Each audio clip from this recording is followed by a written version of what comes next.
Mr. Bhushan, you were law minister in 1977 during the Janata Party government. You were the one responsible for the 44th Amendment, which would perhaps go on to ensure that what we saw 40 years back on this very day in 1975 doesn't get repeated ever again.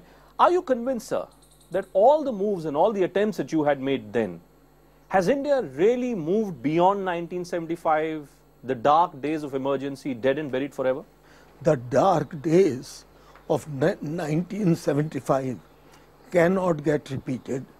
I say this with confidence on account of the 44th Amendment that we were able to push through in 1978.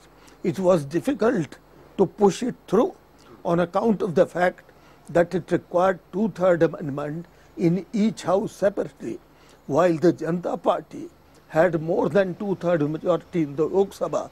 It did not have even one-third in the Rajya Sabha.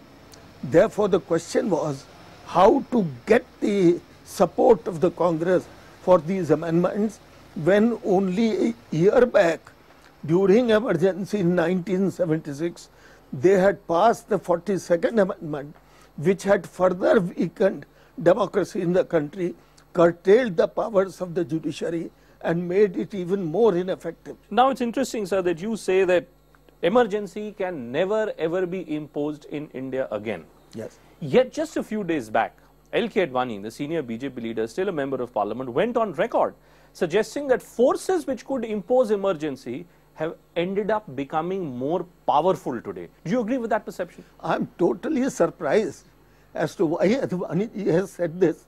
Possibly the streak of being a hard-boiled politician has made him say something which has no truth in it at all. Why do you say that? He should know that what we amended in the Constitution, which he was opposing, he was not in favor of the 44th Amendment. So Advani ji was not in favor of the 44th Amendment? No, but statesmanship consists in not looking at mere the present, to look at the future, what the nation demands, and therefore the cabinet overruled Advani ji. So it's interesting that you're telling us today, 40 years after emergency, you're saying that L.K. Advani, who every year on this day, on the 25th of June, writes blogs, columns and reminisces about what had happened during the emergency days, ended up making huge political capital out of that era. You're saying that L.K. Advani effectively wanted to have the same kind of powers that Indira Gandhi wanted?